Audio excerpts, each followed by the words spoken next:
want to be sure, and they're going to take down regimes or whatnot because they got to pass on this secret information. I mean, it used to be that, even during, I think it was World War II, they would just say, okay, there would be flash, and the other people had to say thunder, and that meant, okay, don't shoot, basically, and you knew who each other were, but it was like one word. So if you were going to be sure that somebody was who they said they were, how many questions would you ask?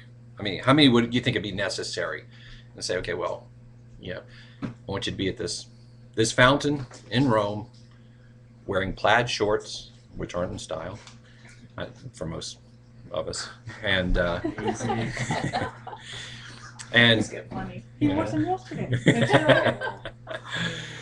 but you go in and you look at these. Okay, I'm saying this before, I'm prefacing it, just asking the question because we're going to get into, just how, whenever you start looking at what are the odds of somebody actually doing that.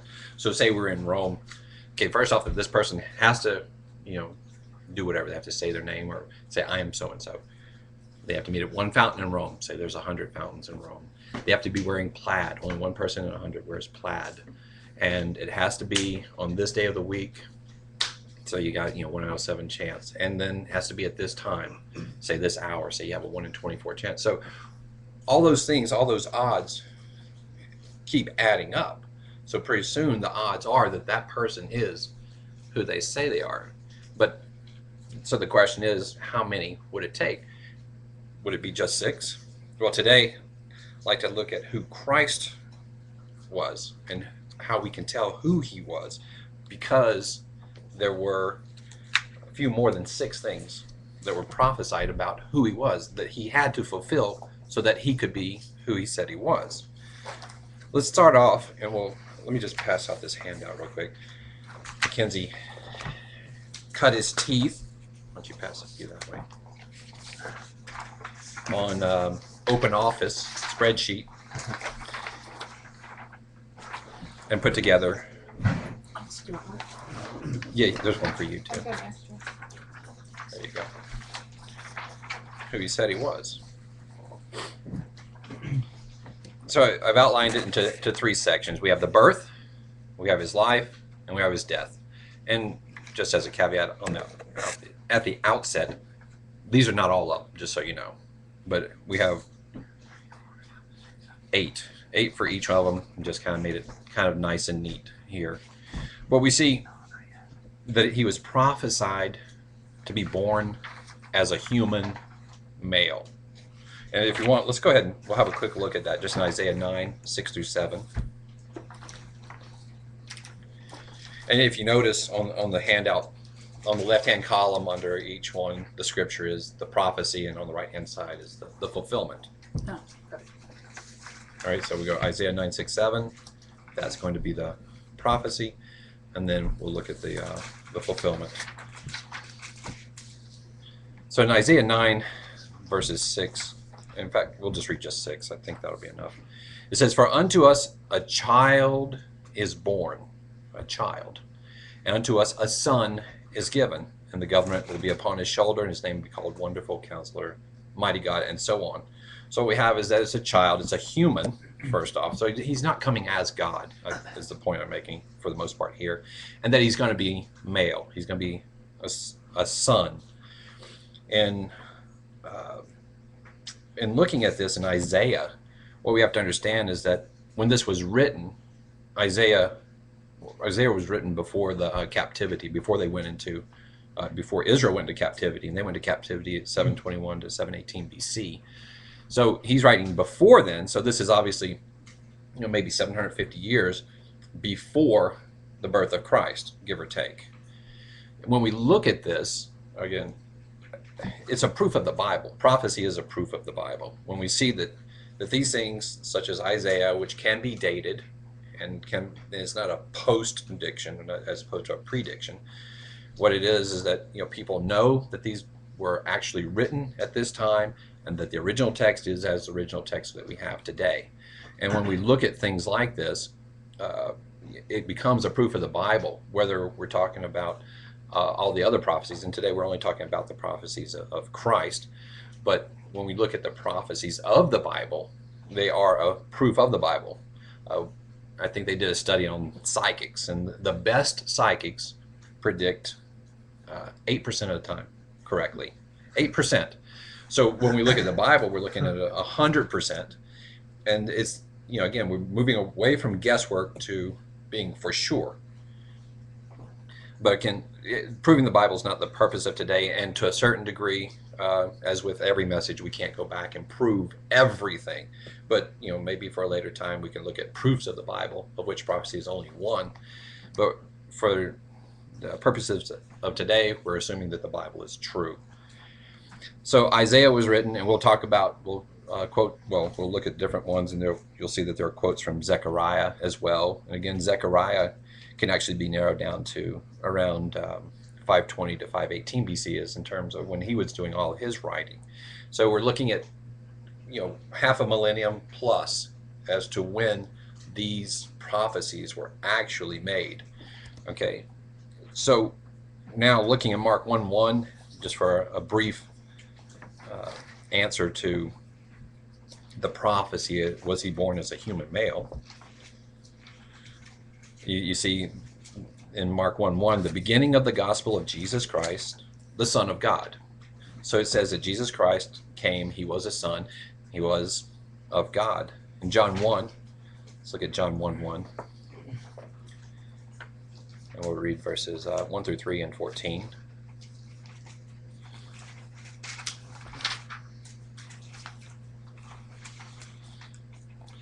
It shows that, again, let's just read it. In the beginning was the Word, and the Word was with God. So whoever the Word is right here was actually with God at some point. And the Word was God. So he was God and he was with God.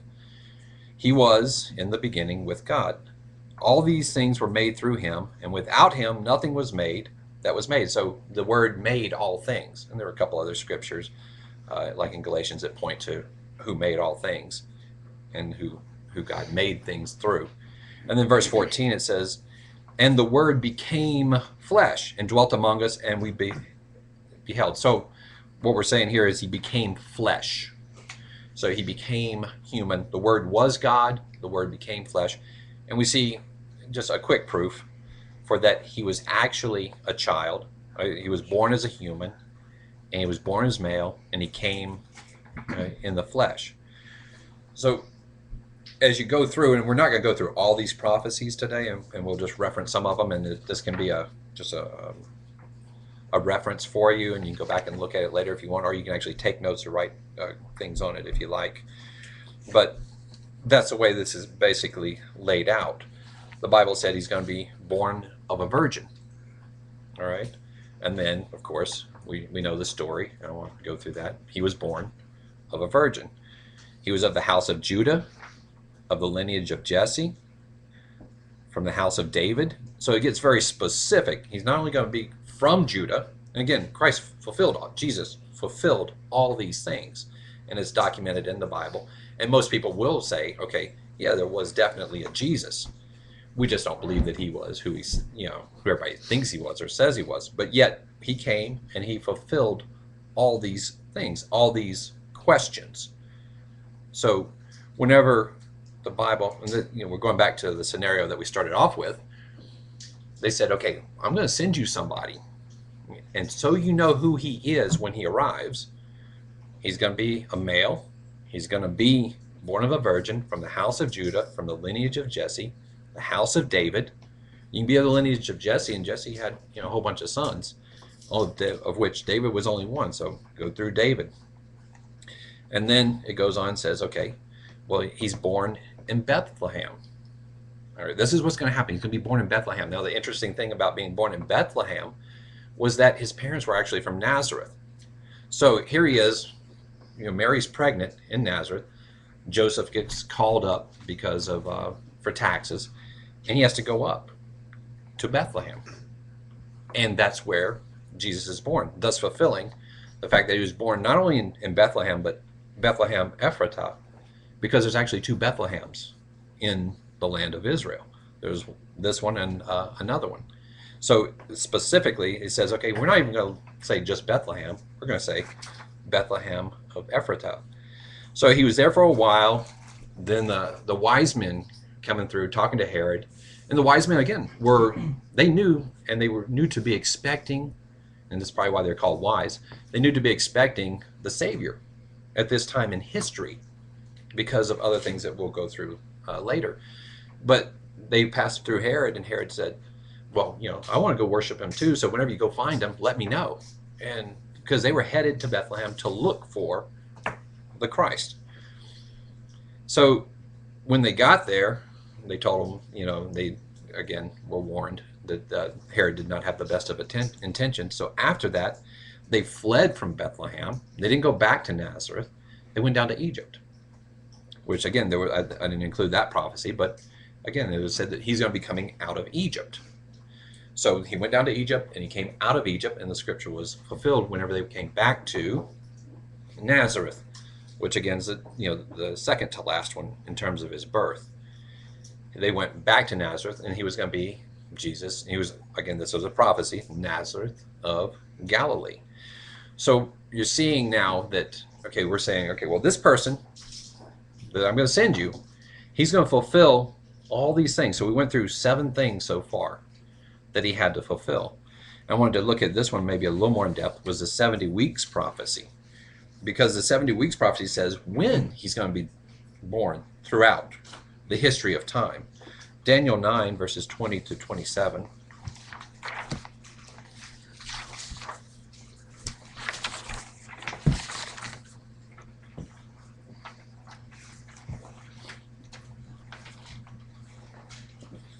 Let me just preface it in verses 1 and 2 of Daniel 9. So, again, still in Daniel 9.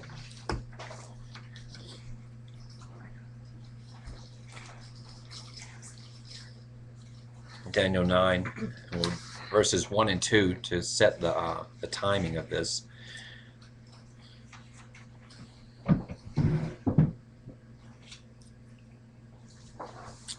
In the first year of Darius, the son of Ahasuerus, of the lineage of the Medes, who was made king over the realm of the Chaldeans. So this is around 538 BC, because we know that the fall of Babylon, according to history, was 539 BC.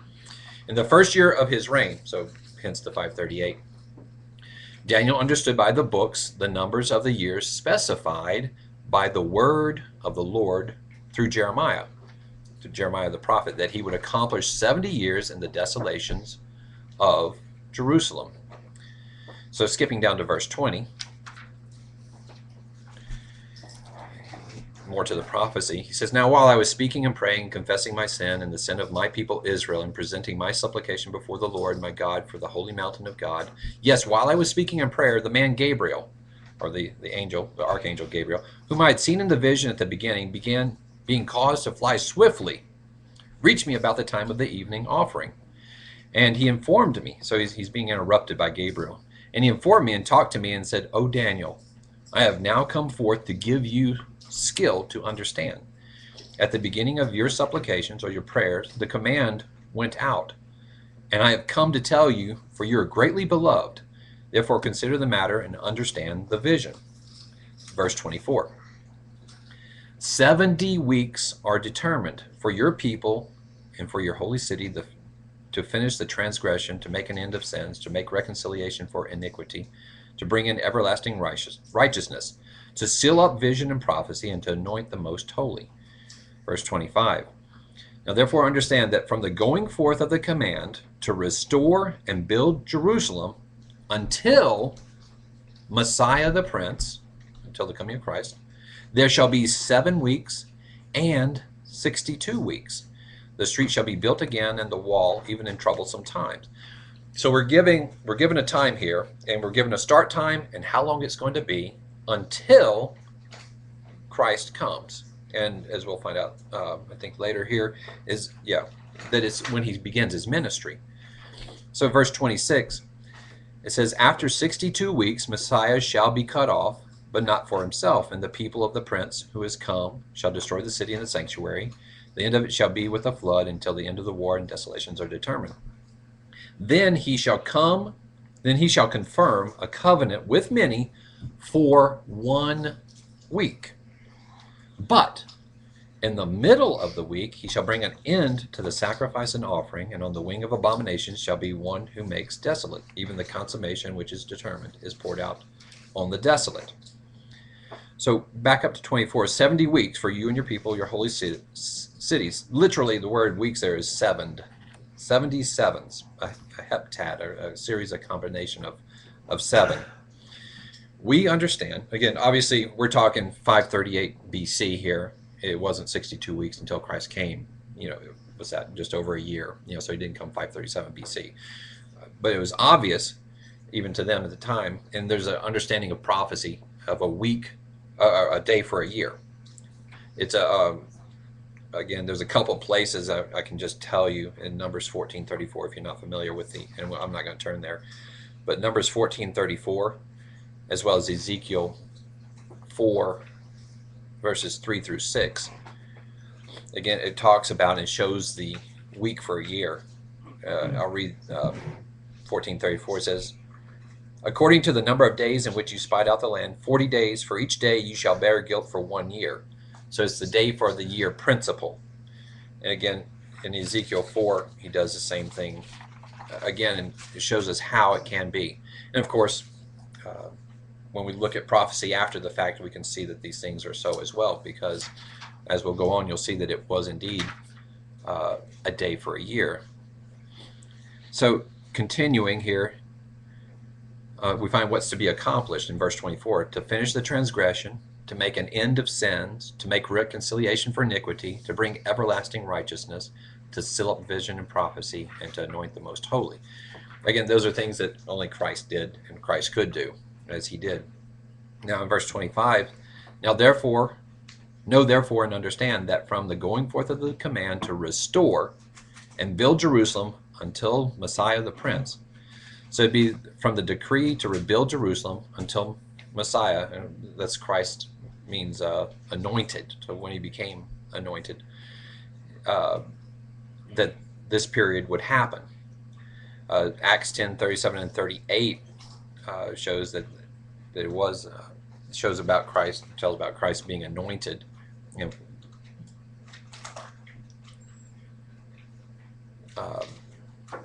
can go ahead and read that real quick. Just Acts 10:37 and 38.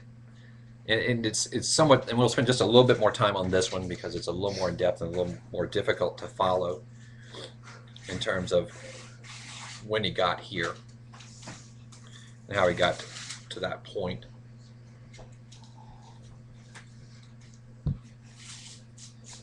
So Acts 10:37 and 38. It says, that word you know, which was proclaimed throughout all Judea and began from Galilee after the baptism which John preached, how God anointed Jesus of Nazareth with the Holy Spirit and with power, who went about doing good and healing all who were oppressed by the devil, for God was with him. So what we have here is that until he became Messiah, until he started his ministry at this point after his baptism, this is the period of time that we're talking about. So from the decree until this point, we have a specific beginning and a specific end. Okay, so now back to the length of time. Verse 25 says, it shall be 7 weeks and 62 weeks. So applying the week for the year, we're going to come up with the 7 times 7 and the 62 times 7. So that's 49 years plus 434 years, which equals 483 years. Or 62 times 7 is 483. Now the Persian king, the principal decree of the Persian king, and try to stay with me here. This is why we take notes. Back later for the math part. Yeah. I'm like, I'll just skip that. I'm just going with Don't worry. 83. I was wondering why your mom wrote 454 in here. I was like, that's not right. Yeah, so 450, there were 3 decrees actually of the Persian king. And the main one was the one in 457. And what happens is that because everybody knows that this is about Christ, and as you'll see, it's going to end up at a specific time. But because the way that dates were, and the way, there was no BC, right? People didn't talk in BC, because it wasn't until Christ came that anybody started talking BC. So we're talking BC. And then some people assume that there's a year zero, but there's no year zero. It goes from 1 BC to 1 AD. It doesn't go to zero. And so there's little nuances like that that have happened, and some have mistakenly placed Christ's birth at the wrong time too. So all those things add up. But what we'll see is that, after we look at this, you're going, well, that's definitely in the neighborhood, no matter how you number things. Now you got to go reconcile, because you look at the word of God being, correct, being right. And so then you got to say, okay, well, what is it that I'm wrong about? Anyway, so from 450 BC, if you go 483 years forward, so you can subtract 457 minus 483. Of course, that'd give you like a negative 26, but you go 26 into the AD territory. And but because there was no year zero, it puts you at 27 AD, and that's when Christ began his ministry. So we look at this and we go, okay, well, here it is 538 BC when this is being made, and here it is being fulfilled in 27 AD. And it's like, it all obviously works out remarkably, and that's the way that God is. He makes these things come to pass. That's the way he can prophesy, and then he can make it happen, which is, obviously different than the way the psychics do. Everybody's guessing in the future, and we don't have the power to make these things happen as God does. So I think, well, I guess we can also then finish it off by, I'll just sum it up. It also talks about we're at 62 plus 7, that's 69 weeks, right? So we got the 70th week, because it's a 70-week prophecy. It says, and then there's 1 week, and that he's cut off in the midst of the week. As we know that Christ had a 3.5-year ministry. He was cut off in the middle of it, meaning he died. Not only did he cut off in the middle of the week, in a symbolic sense, because of 3.5 years for 3.5 days of that last week, but he also died in the middle of the week. He died on a Wednesday, so it also seemingly has a dual meaning, and that doesn't seem to be a coincidence that he died after, 3.5 years into his ministry, as well as at the middle of the literal week. So there's still obviously 3.5 years to be fulfilled, and but that is again a subject for another story, another time. So that's again. So now we're kind of finishing up the section on his birth, and we look at his birth, and what we need to understand in all of this, as well as we have all these discerning questions, these questions that were posed by God, as it were, some time back, and said, you're going to know the person that I send you, because you can find out these things. You can ask, well, was he a male? Was he indeed born of a virgin? And again, we won't even necessarily address that per se, whether people are going to believe that or not. But did he come from Judah? Did he come from Jesse? Did he come from David? Was he born in Bethlehem? Did he go to Egypt? And so all of a sudden we're starting to get a long list of questions that we go through. And also, now we're looking at the 70 weeks prophecy, which was made back for 538 BC, and you're going, well, did he start his ministry then in 27 AD? And again, it gets very, very specific as to who this person is. And as we go through it, you'll see it's indeed even more specific than maybe perhaps we realize.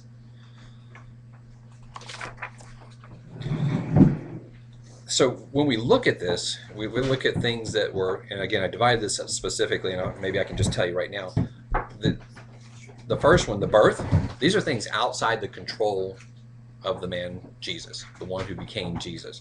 He couldn't control, per se, who he was born to, that he was born to a virgin, and that he was born in any of these things, or that he came at the time that he came. These are things completely out of his control. And then we look at the life of him, and we go, okay, well, these are things within his control. Of course, somebody can go and say those things and do those things. They can go read the Old Testament, and they can say, okay, I'm going to start in Galilee. I'm going to teach in parables. But as we look at this, you're going, okay, well, you had to fulfill all this other stuff first. So what are the odds of fulfilling this? And then he's got to go through and be willing to do this. He has to fulfill what he has to do during his life. And when we look at what he had to do during his life, here's the interesting thing that a lot of people overlook is that the Jews were expecting a savior, but they were not expecting this savior. They were expecting somebody to come back and save them from all their troubles, could come back as this great warrior king, right? That is going to crush the people at his return, and he's going to deliver the Jews, and everything's going to be all hunky dory. But Christ came because the Jews didn't understand all that they were reading. They did not have the Spirit of God to work with them fully to understand all these things. But Christ, the man, Jesus say, who came back and he said, okay, I'm going to do all these things because these are the things I have to do. I'm going to be what? I'm going to be beat. I'm going to be ridiculed.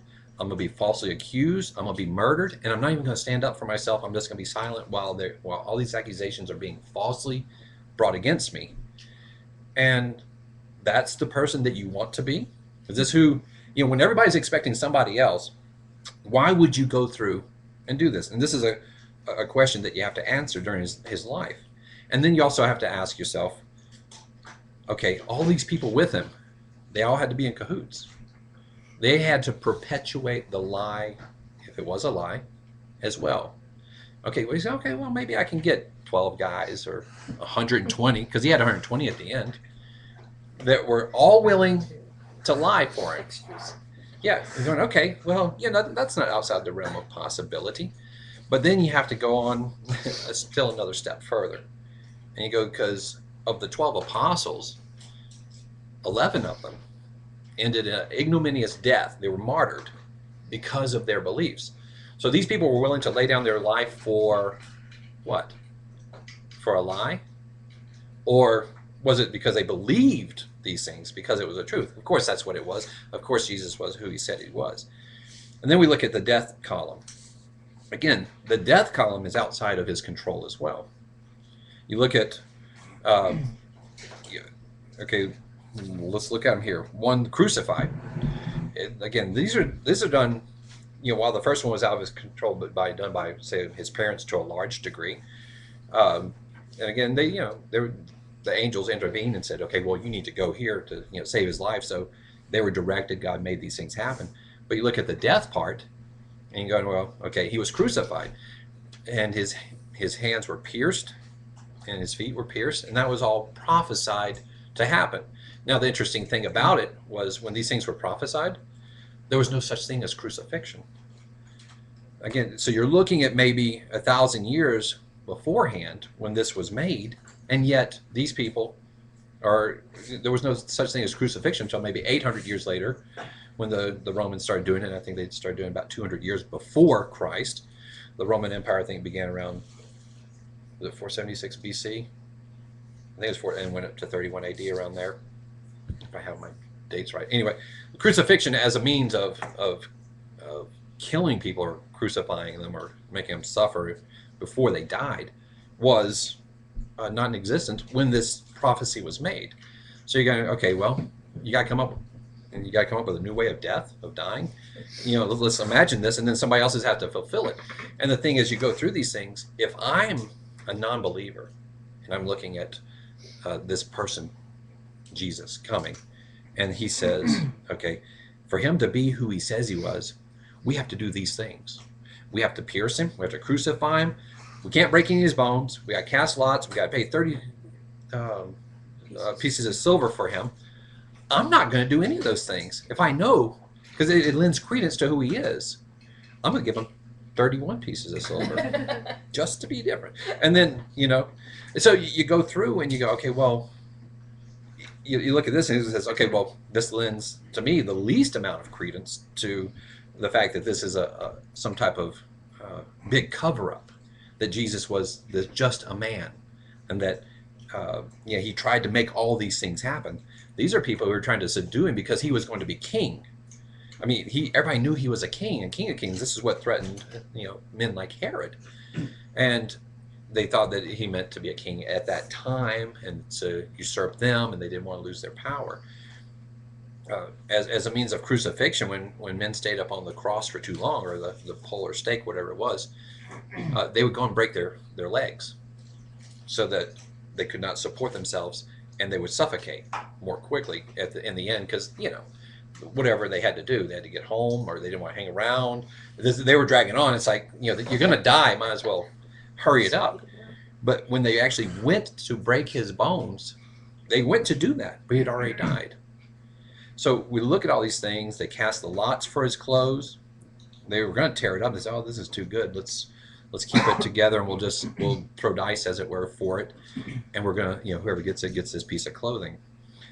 He's betrayed by a friend for 30 pieces, and then even part of the prophecy was that the 30 pieces would be used for a potter's field, which is what he did, and Judas when hung himself in the field. And the last one was that he was offered vinegar and gall. And of course, the gall, I think, was an anesthetic at the time. It was supposed to ease his pain, but when he tasted what was in it, he said no. And again, what we're seeing here is a whole bunch of prophecies being fulfilled. You can look at them and you say, okay, Isaiah was written at this time, Zechariah was written at this time, and they said all these things were going to happen. And here we have, we briefly went over 24 of them, and I didn't even, in the life, I looked at certain things, like the fact that he was a prophet, like Moses. You can't just say, okay, I'm going to be a prophet. God has to be working with you, if you're going to say things, and these things are going to come to pass, if they're going to happen.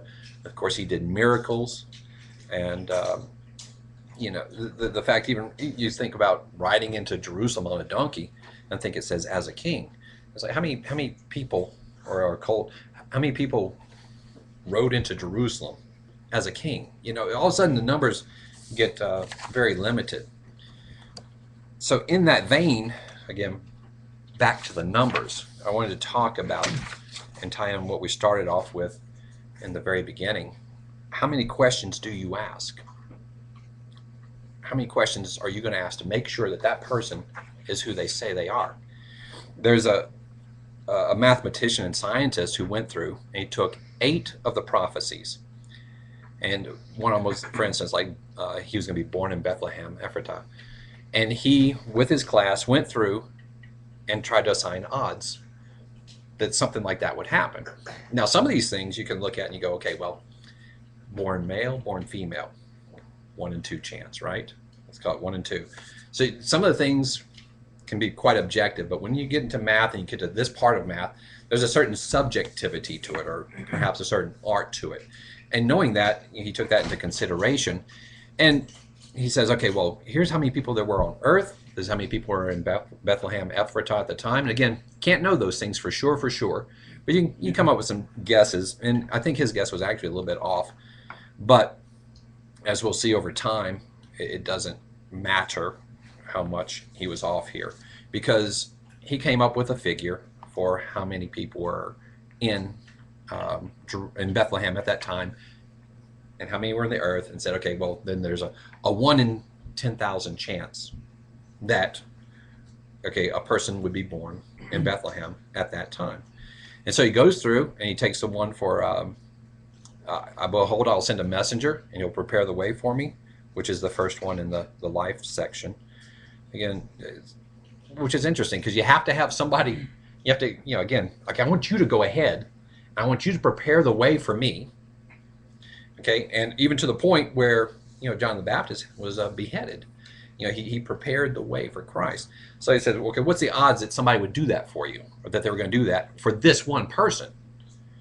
And he said, he had the class come in, and he said, okay, they came up with 1 in 1,000. They kept the numbers fairly round.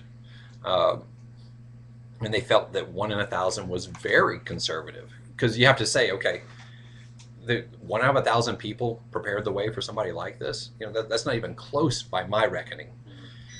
So then he comes up and he says, okay, that you're going to ride into Jerusalem on a colt, and that you're going to be declared a king. The number that they put to that was 1 in 10 to the 4th, so 1 in 10,000.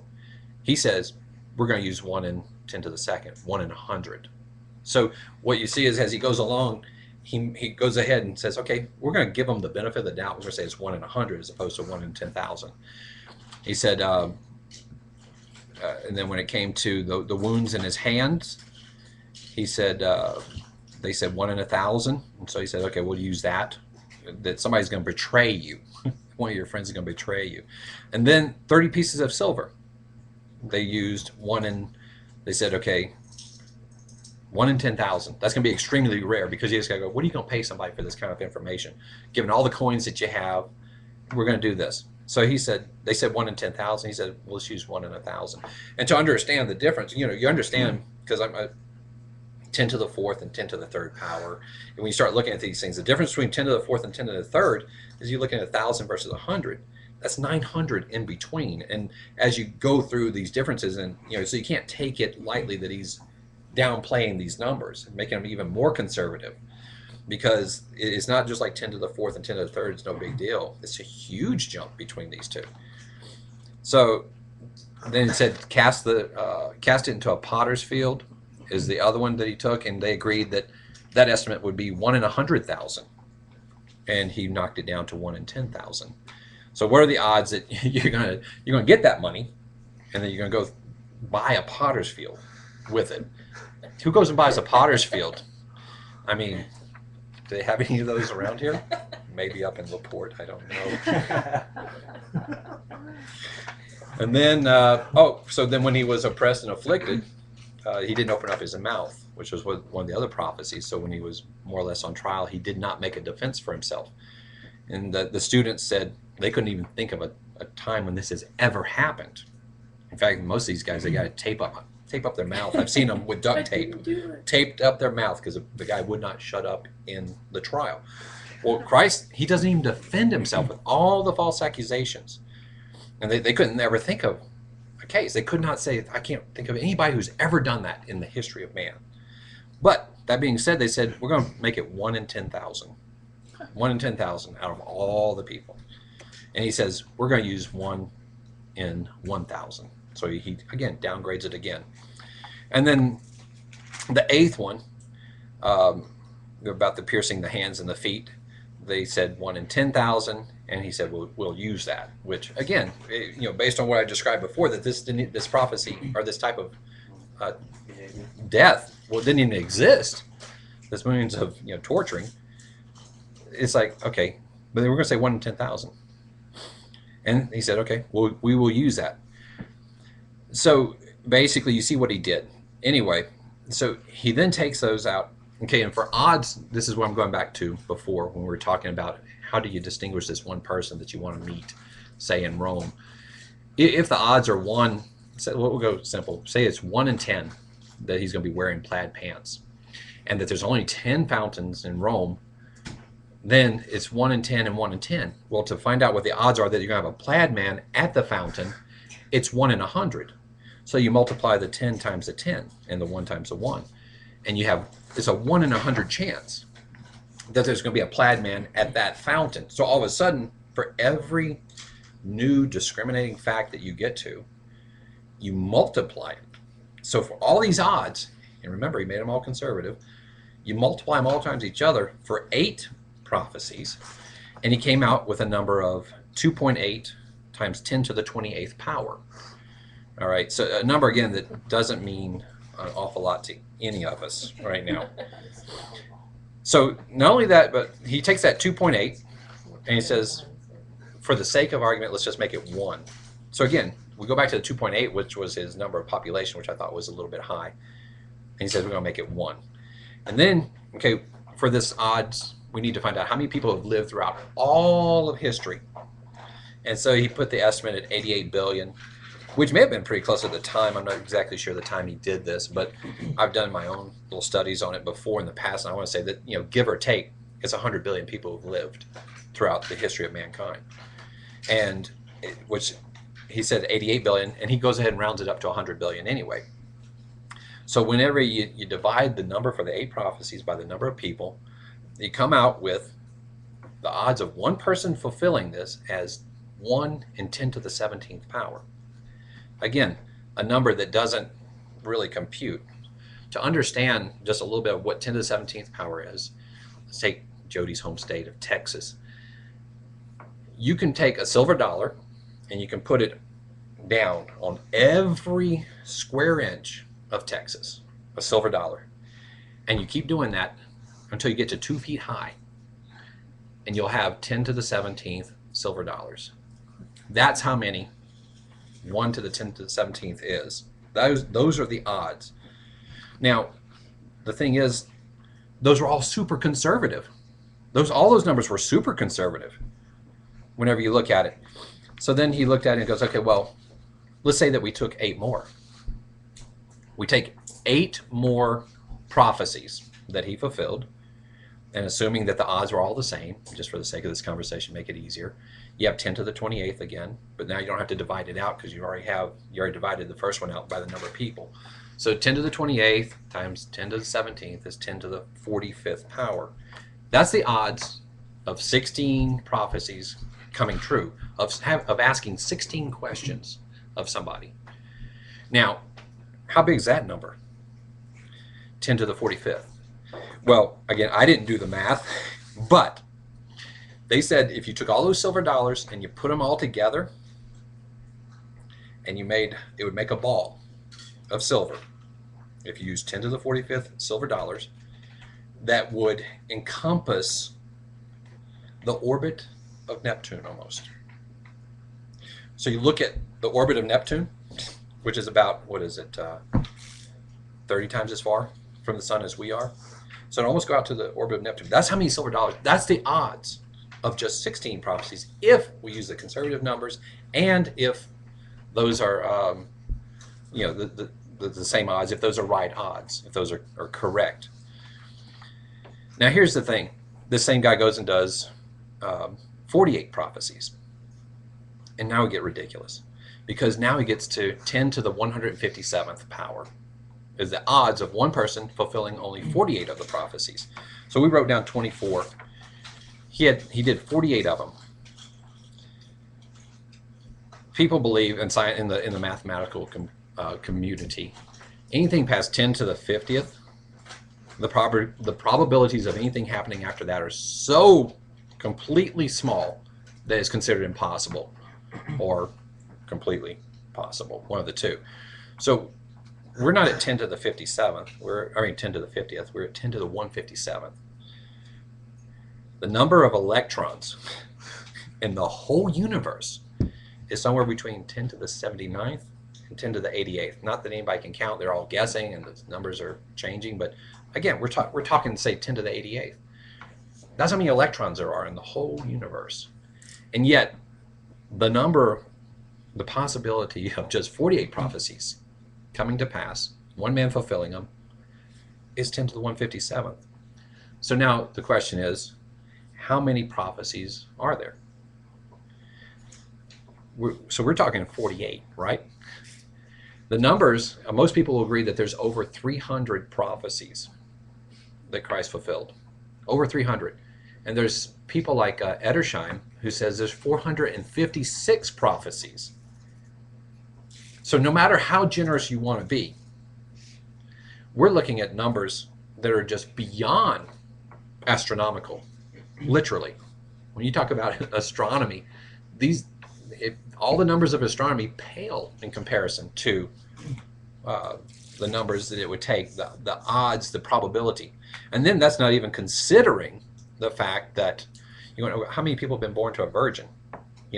Well, nobody has except for Jesus. That's the only one. It was a miracle. And so to assign certain odds to some of these things it's beyond improbable that anybody else could even do them. But say you're still a skeptic. Say that all those odds are just way too high. 1 in 100, 1 in 10,000. Are way too high. If you took the 300 prophecies and you just gave everything a 1 in 4 chance of happening, that 1 out of 4 people would be a king to ride in on a donkey. 1 out of 4 people would be born in Judah. If you just did 1 in 4 for 300 prophecies, the number that you're looking at is still 4 times 10 to the 180th power. It's so far beyond reason. So we have to ask ourselves, why? And then, of course, this doesn't even mention some of the other stuff that, again, that he was raised from the dead. How many people were raised from the dead, resurrected, ascended to heaven, and sitting at the right hand of God? Yeah, again, it makes all this stuff so far beyond, just from a mathematical point of view, that you can come to no other conclusion than that Christ was who he said he was. That Jesus came and he was the Son of God. And it has to make it impossible for anybody else to try to do something like that. So there's just simply no way that Jesus could have arranged to fulfill all these prophecies, all these predictions, whether they were done by people before him or the people that didn't believe in him after. And even the fact that he did the things in the middle, during his life, of course, that's to be expected. I'm going to say, yeah, if somebody says, okay, the Bible prophesies, for instance, that we are to preach the gospel until Christ comes. If I know that, that's what I'm going to do. And you go, okay, well, Christ is on earth. Of course, what's he going to do? He's going to do all the things that he's supposed to do. He's going to fulfill all those prophecies. He's going to make them come to pass as God did in the past, as God was doing through him, and as Christ did as part of the God family. So to me, it's a clear and it's undeniable evidence that Christ came, that Jesus came and said and did what he did, and he was who he was. So when people look at look at it and say, well, he's just a man, you go, well, that's not true. It can't be true. It can't possibly be true, especially when we look back. Okay, now go back to the number that we started off with. If the spies are going to have 6 questions, that's all they have to ask to make sure that this person is who they say they were.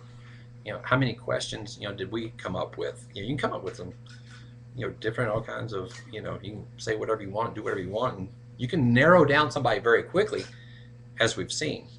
So to me, it's an interesting way to look at it. You don't even have to necessarily look at it from a biblical point of view or a Christian point of view. If you just look at it from a mathematical point of view, that there's no way that he could have been anybody else other than who he said he was.